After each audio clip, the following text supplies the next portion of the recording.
우리 인생에서 굉장히 중요한 말씀이에요. 오늘 말씀해 보면은 이 시대의 대제사장이었던 엘리의 두 아들 홈니와 비누아스, 그들도 제사장이었습니다. 젊은 제사장. 그 두 사람과 한나가 기도해서 낳은 아들인 사무엘이죠. 그들보다 훨씬 어린 사람이었지만은 사무엘의 이 한나의 아들과 엘리 제사장의 두 아들의 삶이 오늘 굉장히 이렇게 대조되면서 나타나고 있습니다. 그래서 어떻게 보면은 대제사장의 아들로 태어나서 그들도 역시 제사장이 되었고, 하나님의 성전에서 섬기는 그 엘리의 두 아들인 홈니와 비누아스가 하나님 앞에 큰 복을 받아서 잘 살 것 같은데, 오늘 본문에 보면 전혀 그렇지 않아요. 이 두 아들은 하나님의 심판을 받아서 전쟁터에 나가서 죽습니다.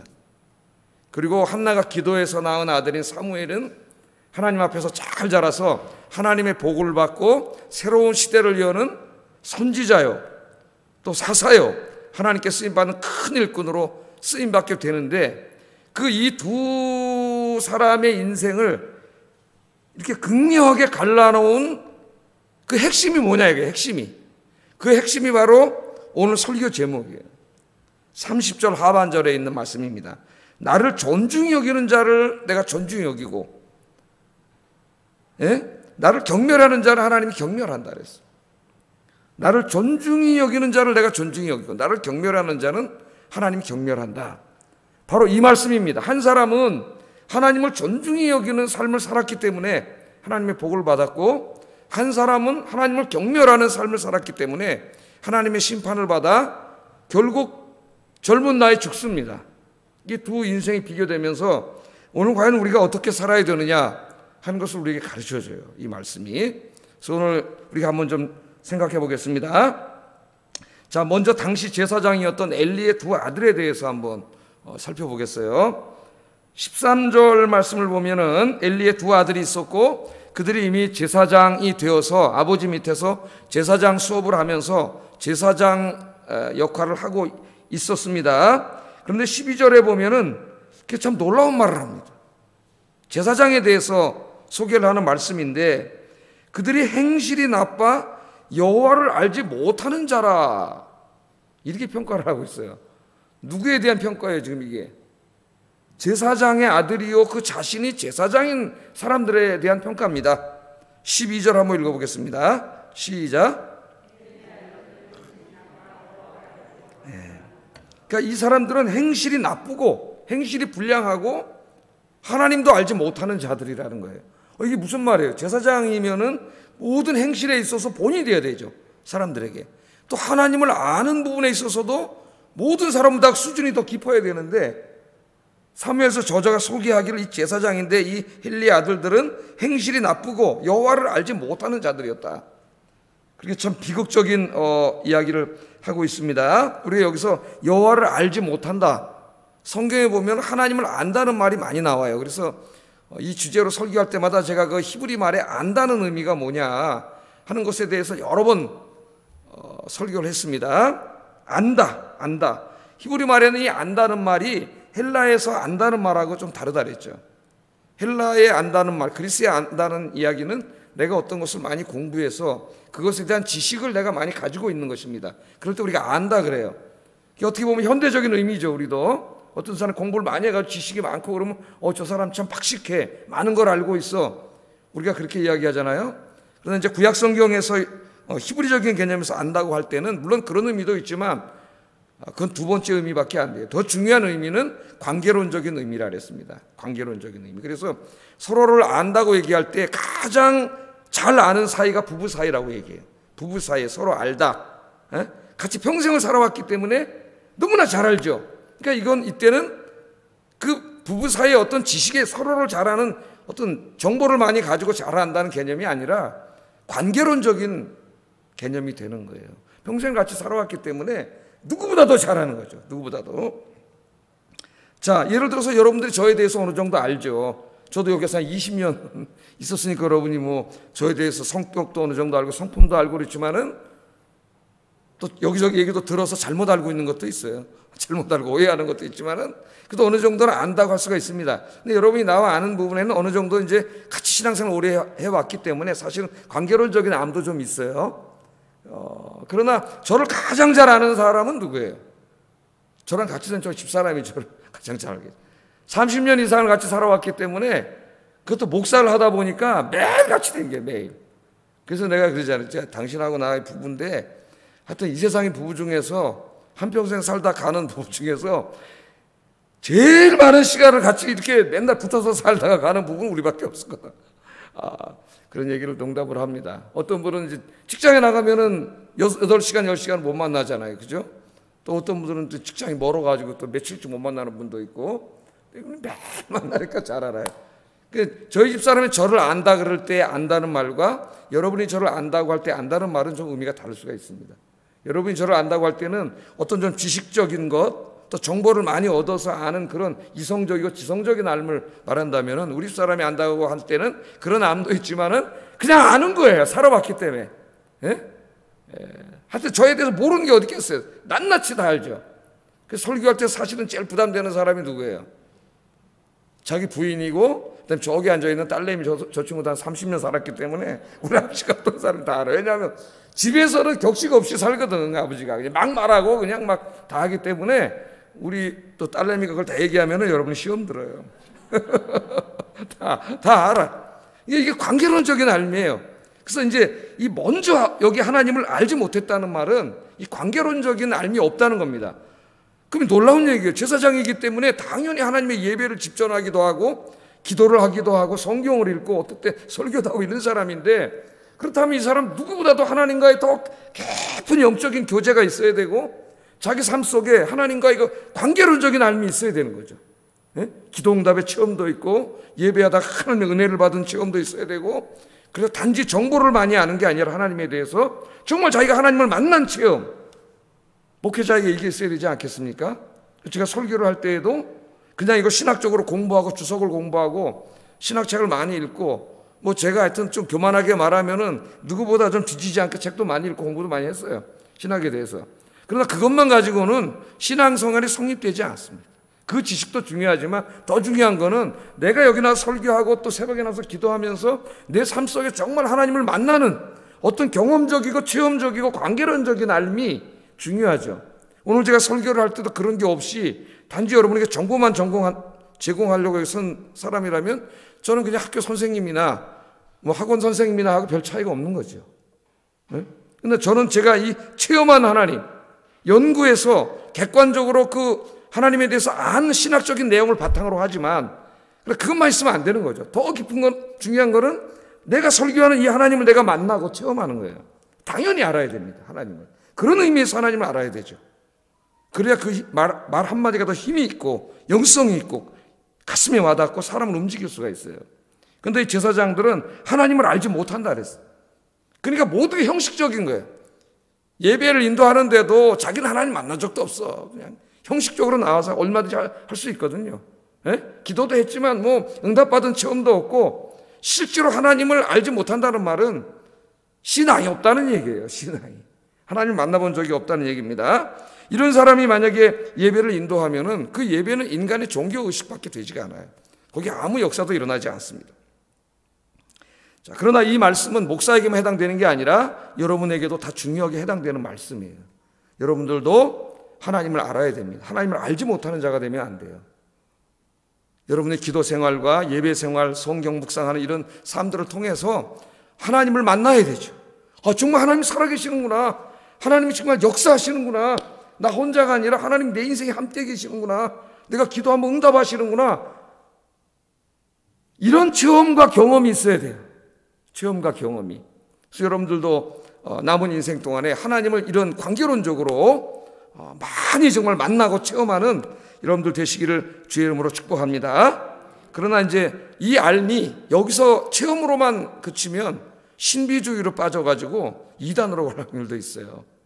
그래서 우리의 체험적인 알은 뭐에 바탕을 둬야 되냐면은 뭐에 바탕을 둬야 돼요? 하나님의 이 객관적인 말씀의 지식 위에 바탕을 둬야 돼요. 그러니까 말씀에서 벗어나는 체험은 올바른 체험이라고 할 수가 없습니다. 마귀도 역사하기 때문에 내가 어떤 것을 체험했는데 성경하고는 좀 다르네? 그럼 여러분의 체험이 잘못된 거예요. 그 말씀이 없으니까. 어떤 베레아 이 이단 김기동 목사가 옛날에 그랬다 그래요. 지금 잡혀갔죠 아마 그 사람이 성추행 그런 걸로 결국은 그 꼬리가 밟히고 말았는데, 자기 눈에는 귀신이 너무 많이 보이는데, 귀신이 너무 많은데 성경에서 너무 거기에 귀신에 대해서 많이 얘기하지 않고 있어서 상당히 유감이라 그랬다네. 하나님의 말씀이 유감이야. 자기 체험과 맞지 않기 때문에. 그러면 안 되는 거죠. 체험이 하나님을 만나는 체험도 중요하지만은 우리의 체험은 말씀의 기반 위에 서 있어야 됩니다. 말씀의 기반. 그래서 이 지성적인 암도 굉장히 중요한 거예요. 제가 얘기하잖아요. 그죠? 하나님을 알 때 우리는 두 가지를 다 알아야 된다고. 첫째는 하나님에 대해서 알아야 되는 게 바로 성경을 읽고 설교를 듣고 성경을 공부하면서 이런 많은 자료와 데이터를 통해 하나님이 어떤 분인가를 지식적으로 지성적으로 알아야 돼요. 이게 없으면은 이단에 빠지기도 쉽고 신앙의 방향을 잃습니다. 그러나 내가 성경에서 알게 된 그 많은 하나님이 그냥 지성에서 머무르면 신앙이 될 수 없어요. 지식은 될 수 있지만 그 하나님을 내가 이제는 어떻게 돼요? 삶 속에서 기도 생활을 통해서 예배 생활을 통해서 체험하고 만나야죠. 예? 구하라 그러면 너에게 주실 것이요. 구하면 하나님이 주신대. 제가 여러분에게 그렇게 설교하면 어떻게 되겠어요? 여러분, 하나님 주신다 그랬걸랑요. 마태복음 7장 7절에 이게 한번 기도해 보세요. 저는 한 번도 응답 못 받아봤습니다. 이러면 어떻게 되겠어요? 예? 진짜 하나님이 구했더니 주셨구나. 이걸 내가 체험해야 이게 진짜 흔들리지 않는 신앙이 되는 거예요. 이 두 가지가. 자, 여기서 한번 잠깐 그 계시론이라고 하는, 우리가 이제 조직신학을 공부하면, 교리를 공부하면 계시론에 대해서 공부하게 됩니다. 자, 인간은 피조물이고 하나님은 창조주예요. 그렇기 때문에 인간이 타락한 이후에 인간이 하나님에 대해서 알지 못합니다. 우리는 하나님을 보지도 못하고 만지지도 못해. 느끼지도 못해. 그래서 하나님에 대해서 알 수 없어요. 우리가 무슨 보고 경험하는 것을 통해서 우리가 지식을 얻지 않습니까? 우리 인간은. 그런데 하나님은 보이지 않고 우리가 경험할 수 없는 존재이기 때문에 아무 지식도 데이터도 없어요. 알지 못해요. 그럼 우리는 하나님을 알지 못해요. 구원받지 못합니다. 하나님 걸 아시기 때문에 우리들에게 하나님 자신이 어떤 분인가를 보여주셨어요. 어느 정도는 하나님이 자신을 우리에게 보여주신 것을 신학에서는 계시라 그래요. 계시. 하나님 자기를 알려주심입니다. 우리에게. 이 계시에는 일반 계시와 특별 계시가 있어요. 일반 계시는 모든 사람 하나님이 주신 것인데, 특별히 하나님이 창조하신 이 창조 세계, 이 창조 세계 혹은 우리 마음속에 있는 양심, 이런 것을 통해서 하나님께서 우리에게 하나님이 존재한다는 것을 알려주신 거예요. 그래서 이 세계, 독일의 유명한 철학자이면서 세계에서 최고 천재라 합니다. 임마누엘 칸트라고 하는 사람은 밤하늘의 별, 그 사람 인생에 제일 신비한 게 뭐냐면은 밤하늘의 별들을 보면서 저 우주가 존재한다고 하는 게 제일 신비하고, 두 번째는 이 사악한 인간의 마음속에 양심이 있다고 하는 거, 그걸 제일 신비하게 생각했다 그래요. 양심. 어떻게 인간에게 양심이 있을 수 있는가? 여러분, 죄를 짓거나 나쁜 일을 하면은 뭘 받아요? 양심이 가책을 받죠. 양심의 가책을. 그런데 이제 이 죄를 자꾸 짓다 보면은 양심의 가책이 망가져요. 양심이란 센스가. 그래서 양심에 화인 맞은 자가 되면은 아무리 죄를 져도 자기가 죄인인지도 모르는 뻔뻔한 자들이 됩니다. 우리 사회 지금 보세요. 이 지도층에 있는 사람들은 너무나 뻔뻔하죠. 예? 무슨 임대차법을 만든다고 그걸 제안해가지고 통과시킨 자가 자기는 몇 달 전에 전세금 다 올려놓고, 이런 뻔뻔스러운 짓을 하게 되는 거예요. 양심에 완전히 화인 맞은 자들이에요. 이런 사람들은 치유하기가 너무 힘들어요. 거의 불가능해요. 자, 하나님은 창조 세계를 통해서도 하나님이 살아계심을 우리에게 알려주십니다. 그래서 사도 바울이 이렇게 말했죠. 로마서 1장 20절 한번 읽어보겠습니다. 시작.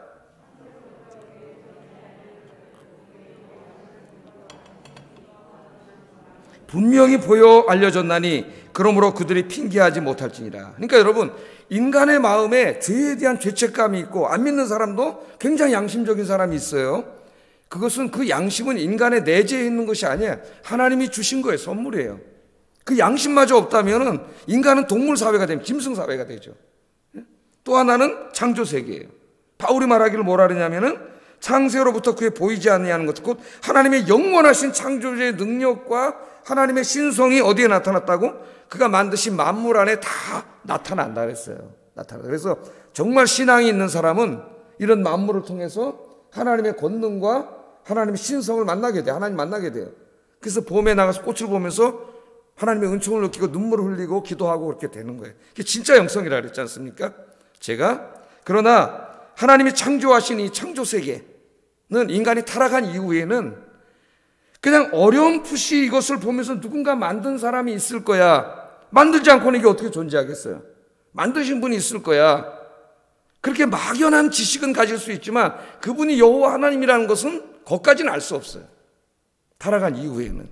그래서 일반 계시만으로는 창조주 하나님이 어떤 분인가를 정확하게 알지 못합니다. 타락한 이후에. 물론 우리가 구원받은 다음에는 이런 창조 세계를 통해서 하나님을 만날 수가 있어요. 그래서 하나님이 어떤 분인가를 알려주시기 위해서 이제는 일반 계시만이 아니라 특별한 계시를 주죠. 특별한 계시.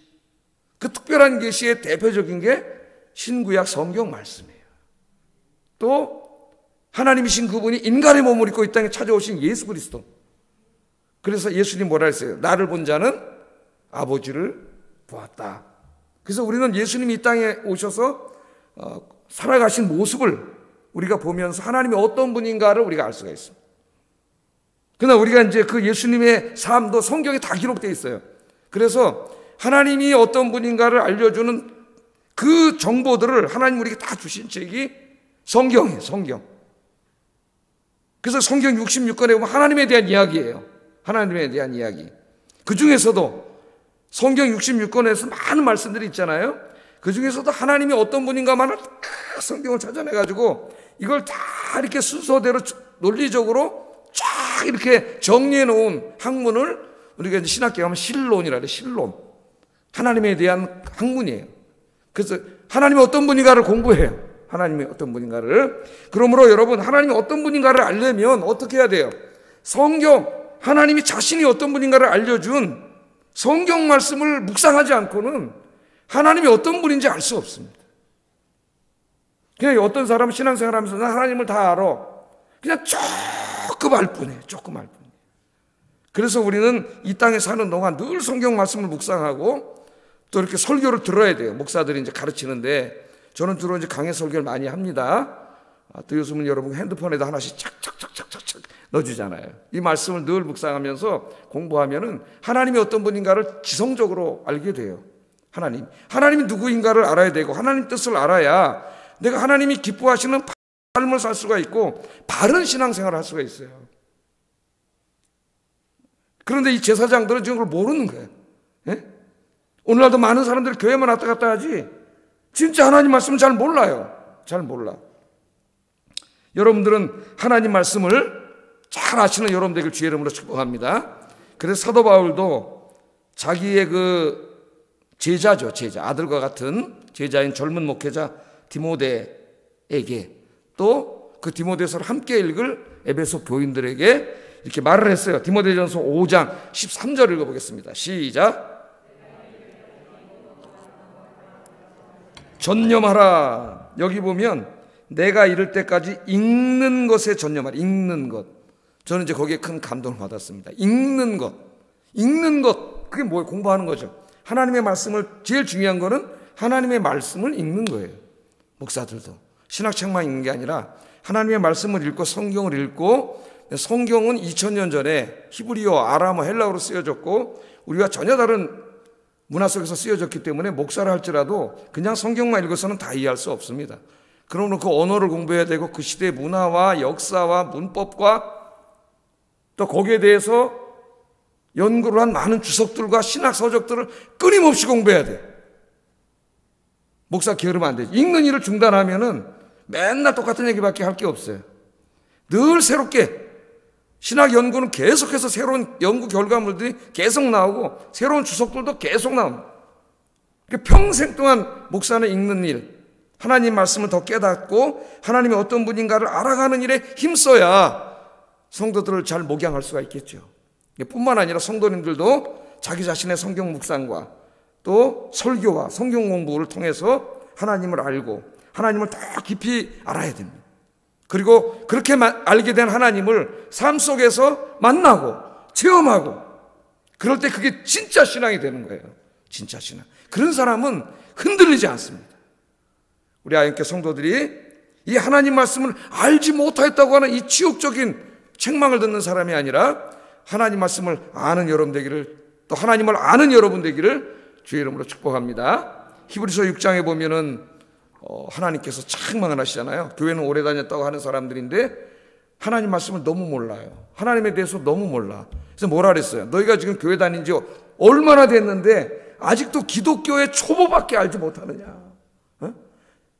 예수 믿은 지 몇 년이 지났으면 이제 이 하나님 말씀을 잘 알아서 마땅히 선생이 되어야 마땅하거늘 어떻게 맨날 교회를 몇 년을 다녀도 기독교 초보와 기초밖에 모르느냐. 하나님이 한탄을 하셨어요. 한탄을. 그래서 여러분들 하나님을 내가 체험으로 아는 지식과 또 이렇게 성경을 통해서 아는 지식이 이걸 다 합쳐서 하나님을 안다 그래요. 하나님을 아는 지식이 날마다 자라가고 성장하는 우리 아이언교회 성도님들 되시기를 주의 이름으로 축복합니다. 그건 저도 마찬가지예요. 저도 지금도 성장하고 있어요. 저도 뭐 신학을 오래 공부하고 책을 많이 읽었지만은 하나님에 대해서 목사님이 어느 정도 압니까? 그러면 저도 이만큼밖에 몰라요. 그래서 더 많이 공부하고 있고요. 지금도 또 신학서적으로 공부하면서 또 깨닫게 되고, 또 은혜를 받고 또 도전을 받고, 그게 날마다 설렘이고 기쁨이에요. 하나님을 알아가는 거. 우리 인간이 그 무한하신 하나님을 어떻게 다 알 수 있겠어요? 매일매일 여러분 하나님을 알고 만나는 기쁨이 대단한 겁니다. 이런 기쁨이 충만하기를 주의 이름으로 축복합니다. 그러나 엘리 아들들은 제사장이었으면서도 하나님을 알지 못했다. 하나님께 책망을 하고 있어요. 그래서 나중에 그들은 불량배라 그래요. 불량배. 하나님께서. 자, 그럼 이 엘리 아들들은 어떤 삶을 살았느냐? 오늘 성경에 이렇게 자세히 나옵니다. 이 사람들이 한 짓이 나와요. 자, 첫째는 하나님께 드려지는 성전 제사를 모독하는 행동을 했어요. 제사장인데. 그게 어떤 행동을 했습니까? 사람들이 성전에 와서, 그 당시에 뭐 이제 건물은 없었죠. 그냥 회막입니다. 회막, 텐트. 성소에 와서 제물을 드릴 때 그 제물을 제일 먼저 누구께 드려야 되냐면 하나님께 먼저 드려야 되는데, 이 자들은 자기가 먼저 그 고기의 제일 맛있는 부분을 먼저 자기가 삼지창으로 찍어갔다 그랬어요. 참 있을 수 없는 일이죠. 돼지고기에서 제일 맛있는 부분이 어딘가요? 오겹살인가요? 오겹살? 소고기는 어디가 제일 맛있어요? 안심인가? 하여튼 갈고리를 넣어가지고 그걸 가져갔다래. 한번 읽어보겠습니다. 자, 기가 막힌 일을 합니다. 이 친구들이. 13절 14절 읽어보겠습니다. 시작.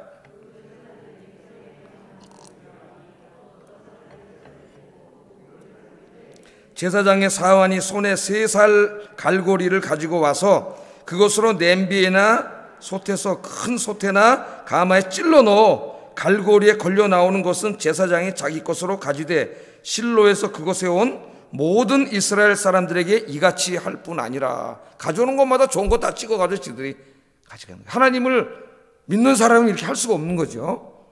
근데 그렇게 했다 그래요. 자, 그 다음에 또 어떤 짓을 했냐면은 사람들이 가져온 제물에 기름을 태워서 하나님께 드린 후에 그 다음에 이제 자기의 몫을 가져가야 되는데, 분향을 하고 태우기도 전에 욕심이 생기잖아요, 사람이. 그러니까 잘 가져가 버렸어요. 욕심이. 견물생심이라 사람들이 막 소 막 살찐 거 막 갖고 오고 막 이러니까 욕심이 난 거예요. 그러니까 막 이게 도둑질인지도 모르고 찍어 간 거죠. 15절 16절 한번 읽어보겠습니다. 시작. 제사 드리는 사람에게 이르기를 제사장에게 구워드릴 고기를 내라. 그가 내게 삶은 고기를 원하지 아니하고 날 것을 원하신다 하다가 그 사람이 이르기를 반드시 먼저 기름을 태운 후에 내 마음에 원하는 대로 가지라 하면, 그 사람들이 못하게 말린 거죠. 그러면 안 됩니다. 먼저 태워서 하나님께 드리고 가져가세요. 그랬더니 뭐라 그래요? 그가 말하기를 아니라 지금 내라. 그렇지 않으면 내가 억지로 빼앗아가리라. 이랬다면 억지로 빼앗아가리라. 하나님의 것을 자기 것처럼 막 자기 마음대로 한 거죠. 교회. 지금으로 말하면 교회 안에서 자기 멋대로 행동하는 거예요. 이 어떤 직분을 가지고. 자, 사무엘서 저자는 이러한 행위를 자세하게 기록하면서 이 두 사람이 여호와의 제사를 멸시했다 그렇게 말합니다. 17절 한번 읽어보겠습니다. 시작.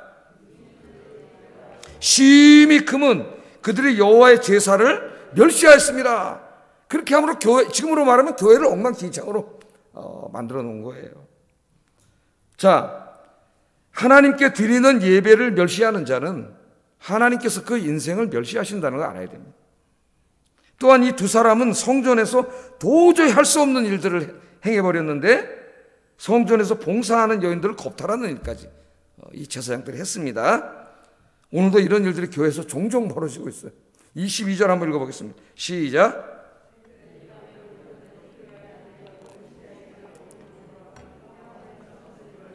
예, 이런 일들을 했어요. 차마 입에 담지 못할 일들을 엘리 제사장, 아버지 제사장이 알았습니다. 알았으면 어떻게 해야 돼요? 제사장에서 잘라야지, 자기 아들이라도. 그 자가 어떻게 제사장을 하겠습니까? 근데 아들이니까 그렇게 하지 못하고, 야, 그러지 마라, 그냥 책망했다는 거예요. 가볍게. 그랬더니 아들들이 아버지 말을 듣지 않았다 그럽니다. 23절 25절 한번 읽어보겠습니다. 시작.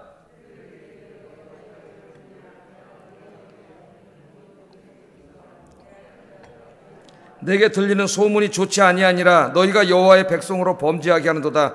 사람이 사람에게 범죄하면 하나님이 심판하려니와 만일 사람이 여호와께 범죄하면 누가 그를 위하여 간구하겠느냐 하되 그들이 자기 아버지의 말을 듣지 아니하였으니. 그냥 여기서 그쳤어요. 제사장직을 못하게 하거나 중한 징계를 내렸어야 되는데 그냥 몇 마디 하고 그냥 내버려둬. 그러니까 그런 삶을 계속 사는 거예요, 그 아이들이. 자, 이런 비슷한 일들이 현대교회에서도 굉장히 많이 일어나고 또 하나님의 교회를 쓰러뜨릴 수 있는 일들이 많기 때문에 사도 바울은 이미 2000년 전에 디모데와 에베소 교인들에게 여기에 대해서 경계했습니다. 디모데전서 2장 2절 한번 읽어보겠습니다. 시작. 온전히 깨끗함으로 자매에게 하듯 하라. 교회 공동체에는 남성과 여성이 함께 모이게 됩니다. 예? 그렇게 해서 아름다운, 우리는 하나님 앞에 한 가족인데, 형제 자매인데 이 믿음이 없는 자들은 그것을 망각하고 그것을 가족의 범위를 넘어서서 이성으로 바라보고 여기서 이 제사장들이 한 짓을 할 수가 있기 때문에 사도 바울이 이 젊은 목회자인 디모데와 에베소 교인들에게 교회에 와서 연세가 든 여성들에게는 어머니에게 대하듯, 친어머니에게 대하듯 하고 젊은 여성을 대할 때는 친자매를 대하듯 하라 하는 게 굉장히 중요한 교회 공동체에게 주신 이 말씀입니다. 우리 교회는 뭐 그런 일이 없지만은 이런 가운데 교회가 거룩해져야 되는데 이 한국 교회 안에 이걸로 인해서 문제가 생기는 경우가 상당히 많습니다. 그래서 주님 오실 때까지 우리 교회는 거룩한 교회가 되도록 여러분 기도해 주시기 바랍니다. 자, 사무엘서 저자는 이런 일을 하고도 회개하지 않기 때문에 하나님께서 결국 아버지가 말해도 듣지 않고 아버지가 강력하게 제재하지도 않고 정말 언제 우리가 제재를 해야 돼요? 자식들 하나님을 떠날 때 제재를 해야 돼요. 내버려 두니까 어떻게 했어요? 어떻게 했습니까? 하나님께서 그들을 죽이기로 작정하셨다고 이런 얘기를 합니다. 하나님이 심판을 결국 하게 됐어요. 자, 하나님을 경멸하고 하나님의 예배를 경멸하고 하나님의 성물을 경멸하는 자의 결국은 죽음밖에 없습니다. 하나님께서는 그들이 하나님의 성전을 더 더럽히기 전에 그들을 데려가시기로 작정하셨어요. 두 사람이 끝까지 회개하지 않자 하나님께서 선지자를 보냅니다. 엘리에게 선지자를 보내서 이렇게 말을 해요. 2장 34절 한번 읽어보겠습니다. 시작. 그들이 당할 그 일이 내게 표징이 되리라. 그냥 네가 어떻게든지 막았어야 되는데 그냥 방치해뒀기 때문에 이제는 하나님 아버지가 그들을 징계해요. 그래서 네 두 아들 홈니와 비누아스가 한날에 죽을 것이라고 하나님이 말씀을 하십니다. 결국 두 사람은 전쟁에 나갔다가 오늘 2장 다 읽으면 한날 한 장소에서 죽임을 당하게 돼요. 두 사람은 하나님의 제사장이 되는 복을 받았지만 하나님의 복을 받을 수 있는 그런 가정과 환경에서 태어나고 자랐지만 하나님 앞에 불량한 자가 됨으로 비국적인 최후를 마치고 말았습니다. 자, 이 타락한 두 제사장의 행위는 목회자인 저를 포함하여 우리 모두에게 많은 교훈을 줘요. 교훈을. 첫째, 이 두 사람은 교회 예배에 출석하며 예배는 드리나 그 예배가 이미 형식화된 사람들의 모습을 보여줍니다.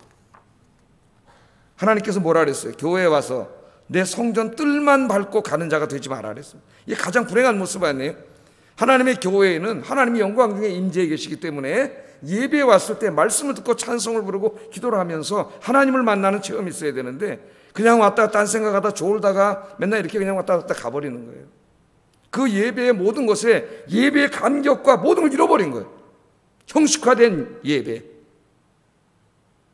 오늘날 그런 사람들이 많이 있습니다. 두 번째는 이 두 사람은 교회에서 하나님 중심이 아니고 자기 중심인 사람의 모습을 보여줍니다. 자, 하나님이 사용하실 제사장의 자격 기준을 2장 35절에 이렇게 말씀하셨어요. 읽어보겠습니다. 시작.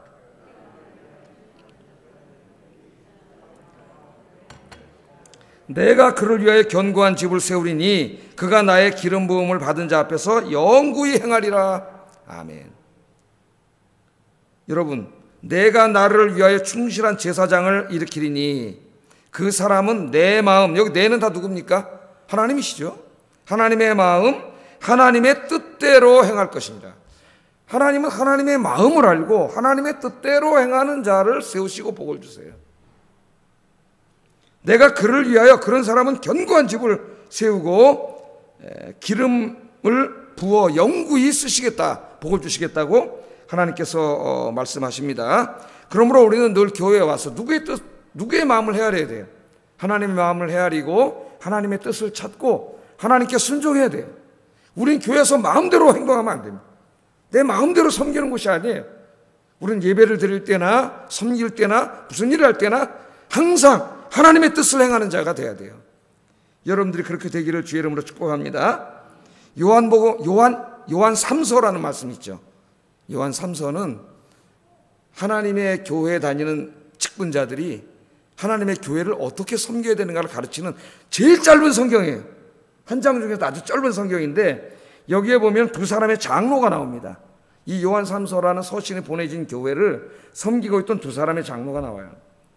한 사람의 이름은 가이오라고 하는 가이오 장로님이 나오고 한 사람은 디오드레베라고 하는 장로님이 나와요.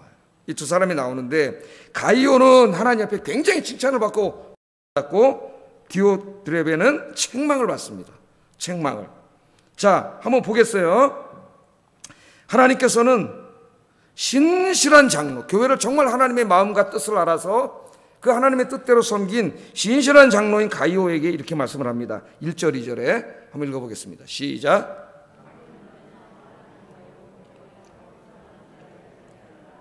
사랑하는 자여, 내 영혼이 잘됨 같이 내가 범사에 잘되고 강건하기를 내가 간구하노라. 그러면서 이제 그 다음에 읽어보면 집에 가서 여러분이 하나님의 교회를 얼마나 신실하게 잘 섬겼는가, 얼마나 하나님을 기쁘게 하는 그런 자세로 섬겼는가를 설명하고 있습니다. 네 영혼이 잘된 것 같이 네가 범사가 잘되고 강건하기를 내가 간구한다고 하는 하나님이 사도 요한의 입을 통해서 그를 엄청난 최고의 언어로 축복하고 있습니다.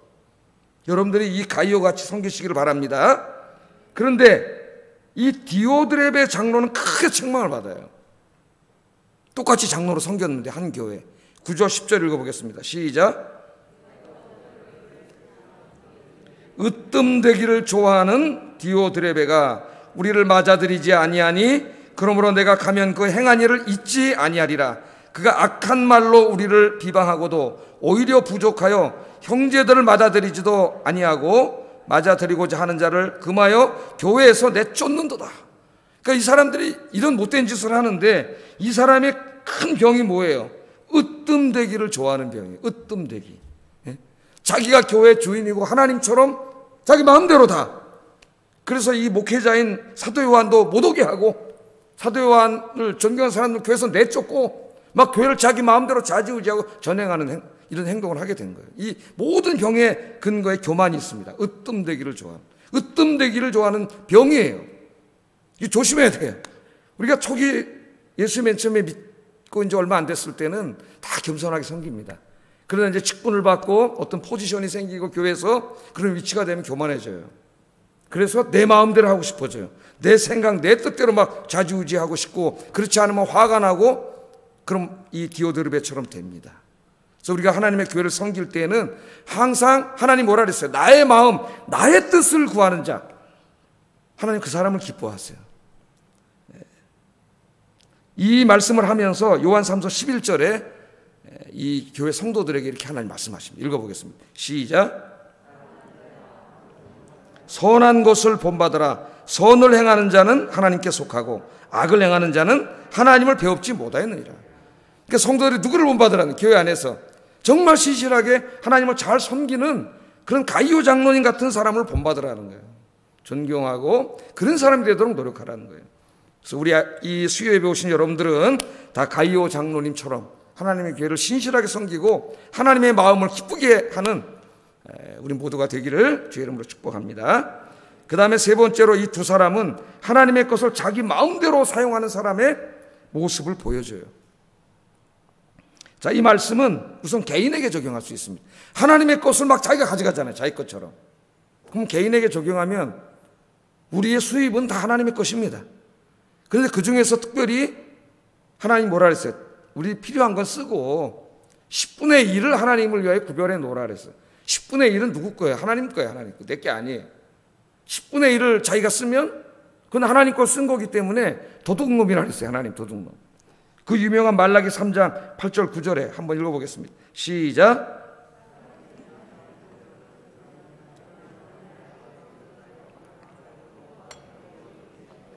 주의 것을 도둑질하였나이까 하는도다. 이는 곧 11조와 봉헌물이라. 너희 곧 온 나라가 나의 것을 도둑질하였으므로 너희가 저주를 받았느니라. 그렇게 말씀을 하고 계세요.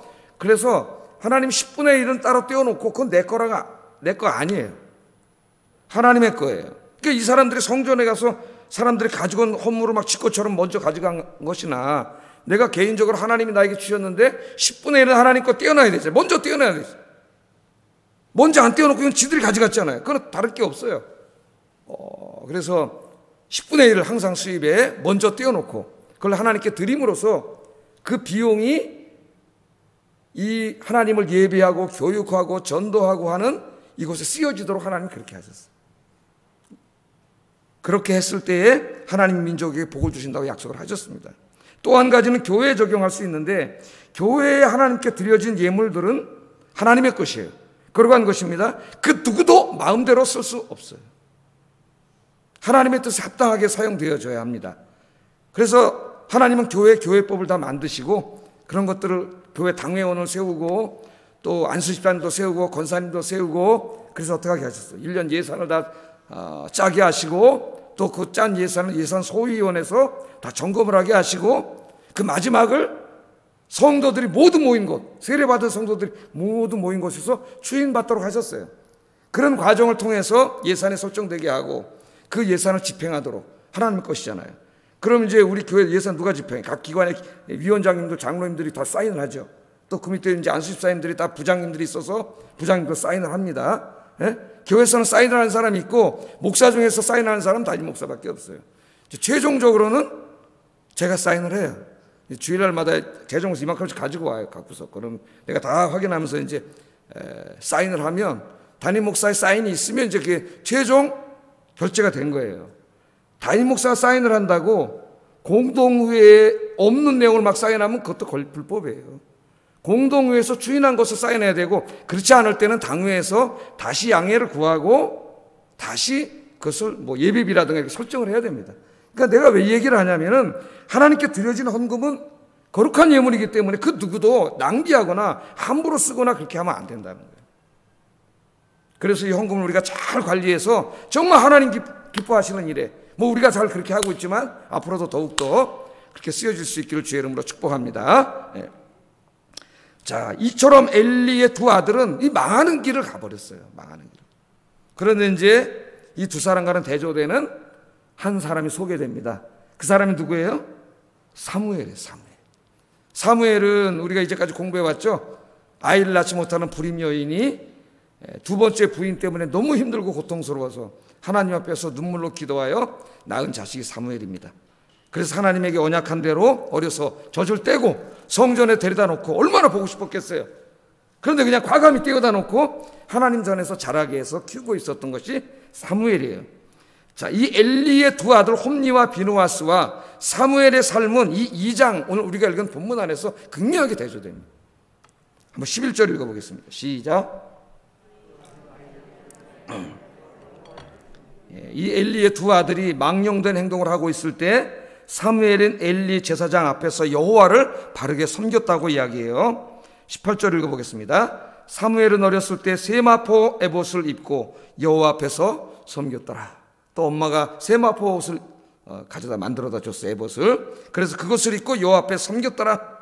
또 22절에 보면 사무엘은 여호와 앞에서 자니라. 그렇게 말씀합니다. 이 두 아들은 계속 하나님을 거역하는 불량한 짓을 하고 있을 때 이 어린 사무엘은 전혀 다른 길을 걸어가고 있어요. 어떻게 보면은 뭐 위대한 일은 아닙니다. 하나님을 섬기고 하나님 앞에서 잤다는 게 성전에서 잤다는 거죠. 기도하다 잤다는 얘기예요. 성전에서 기도하고 늘 하나님 말씀 묵상하고 그렇게 잘하고 있어요. 이 아이가. 예? 그런데 이 두 차이가 엄청난 차이를 만드는 거예요. 이 두 사람의 인생에. 자, 하나님이 누구를 기뻐하실까요, 여러분? 당연히 사무엘을 기뻐하시겠죠. 그래서 하나님이 결심을 하셨어요. 이제 저 엘리와 저 두 아들 제사장은 이제 저기서 끄집어 내려야 되겠다, 하나님이. 더 이상 저들에게 맡길 수 없다. 그리고 이 새 시대의 제사장은 저 하나님을 섬기고 성전에 살면서 기도하는 저 사무엘에게 내가 이걸 사명을 맡기고 복을 줘야 되겠다.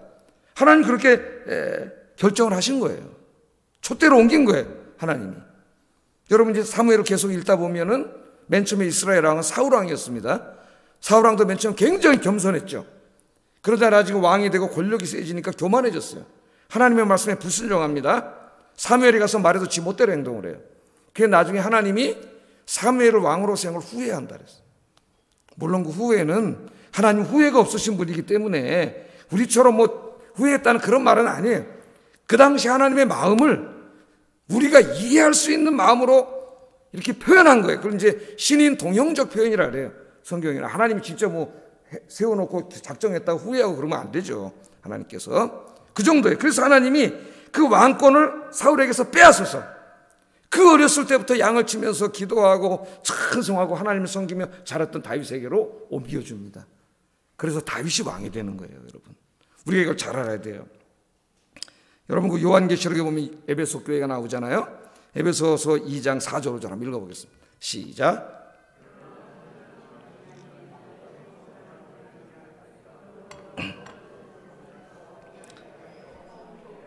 만일 그리하지 아니하고 회개하지 아니하면 내가 네게 가서 내 촛대를 그 자리에서 옮기리라.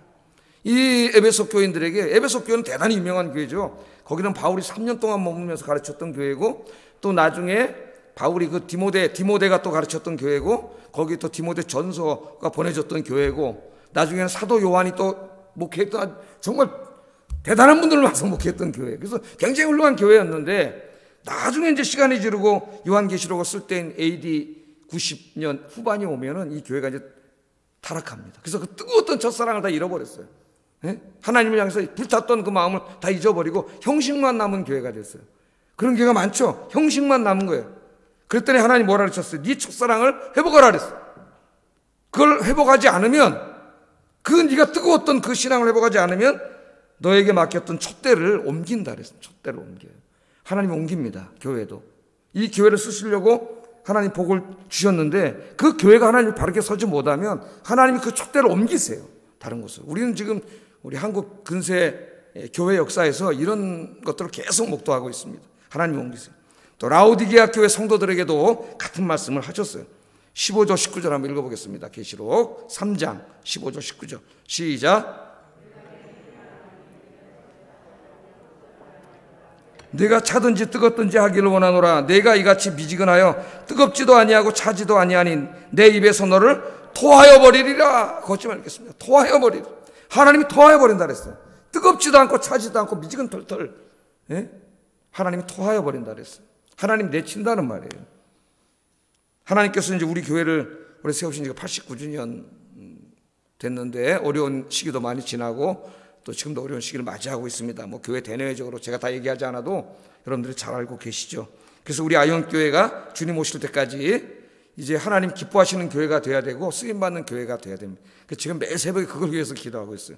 저도 이제 제가 우리 총회의 헌법대로 사역하면 12년 정도 남았어요. 예? 이 기간 동안에 하는 마지막, 어떻게 보면 이제 30년에서 보면 마지막 3분의 1 남은 거죠. 예? 그래서 이제 제가 이 불꽃을 태우게 하여 주시옵소서. 불꽃을 태우게 이렇게 기도하고 있어요. 그래서 하나님 건강도 주시고, 최근에 한 2주 정도 아프다 보니까 이게 몸이 약해지고 아프다 보니까 아무것도 못 하겠더라고요. 그래서 이제 건강을 위해서도 기도합니다. 여러분들 기도해 주시기 바랍니다. 건강을 주시고 젊은이의 이 에너제틱한 다이나믹한 이런 열정과 건강과 체력을 주셔서 하여튼 뭐가 될지 모르겠지만은 뭐 내가 발버둥 친다고 내 마음대로 되겠어요? 하나님이 다 알아서 하시는 거지. 하여튼 저는 불꽃을 태우게 해주세요. 이렇게 기도하고 있습니다. 그래서 우리 아영교회가 주님 오시는 날까지, 여러분, 촛대가 옮겨지는 교회가 아니라 하나님 앞에 계속 쓰임받고, 또 여기 이제 뭐 동네가 어떻게 변할지 모르는데 많은 사람들을 구원하는 그런 교회가 될 수 있도록 여러분 같이 기도하고 섬기기를 주의 이름으로 축복합니다. 자, 하나님은 오늘 이 모든 말씀을 하시면서 엘리의 두 아들 홈니와 나답과 아비후는 하나님 앞에 망령된 삶을 살았기 때문에 심판을 받았지만, 사무엘은 어려서부터 하나님의 성전에서 기도하고 말씀 묵상하고 하나님 섬기는 삶을 살아서 복을 받았다는 이야기를 하면서 아주 중요한 오늘 설교 제목, 이 말씀을 하시는 거예요.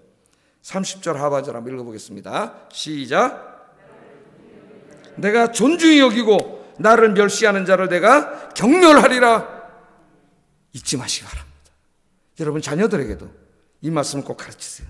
나를 존중히 여기는 자를 내가 존중히 여기고 나를 멸시하는 자를 내가 경멸하리라. 우리 아영교회 성도님들은 하나님을 존중히 여기는 여러분들 되시기를 주의 이름으로 축복합니다. 기도하겠습니다.